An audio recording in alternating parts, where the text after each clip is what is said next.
Hey there friends, how's it going? I'm Ben Snow, and today we're going to talk about a brand new Lord of the Rings game called Tales of the Shire that is bringing us a cozy Hobbit life simulator set in Middle-earth this year. We now have a whole new trailer for the game, as well as a small clip posted on Twitter. And combined with all the new information provided on their website, in this video I've broken down everything you need to know about the Tales of the Shire. Now, the visuals seen in the trailer are instantly giving me some Animal Crossing vibes, and while I'm generally more into heavy action games and I'm desperately waiting for one to be set in Middle-earth, I actually spent a lot of time growing my village in Animal Crossing during the pandemic, so this is right up my alley. And as a Hufflepuff, I would absolutely love to dive deep into the routine life of a Hobbit, build, grow, just hang out with the other Hobbits.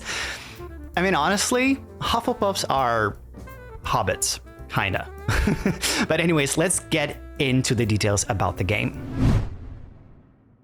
Tales of the Shire is a brand new game developed by Weta Workshop, the company known for their work on the world of Middle-earth from the Lord of the Rings trilogy, and published by Take-Two Interactive Software. Now, this particular title has been rumored a while back, and I covered it in one of my previous videos alongside other rumored Lord of the Rings games, and it was finally officially announced back in March. In Tales of the Shire, you will experience the storybook return to Middle-earth's most inviting region by living life as a hobbit in the peaceful town of Bywater, a town which yet hasn't acquired its status of a village.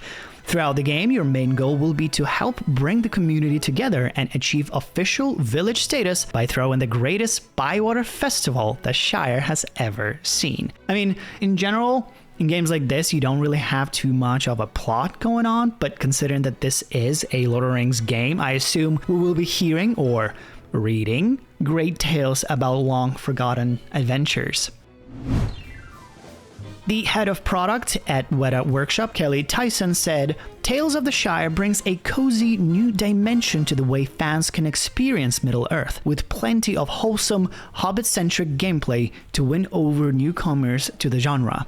In the game, you will be able to create and customize your own Hobbit with an array of customizations, and settle in and decorate a cozy Hobbit home chosen from an array of furniture and home decor.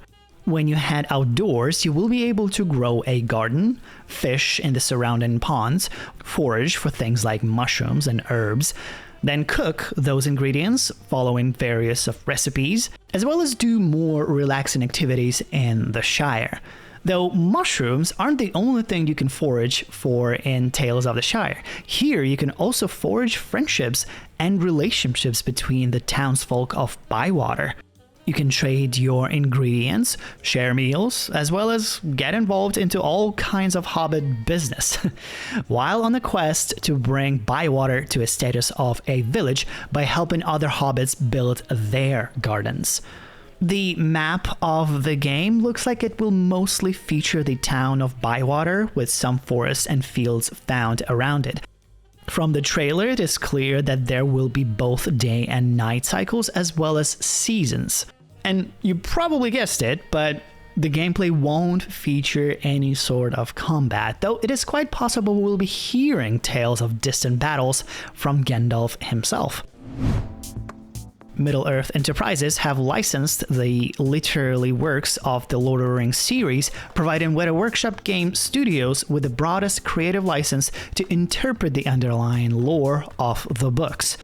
That freedom of interpretation is quite necessary for the development of a video game, which allows the creators to have more flexibility with the events, features, and characters they can add to the game, like the ones the player will create and name themselves when starting the game.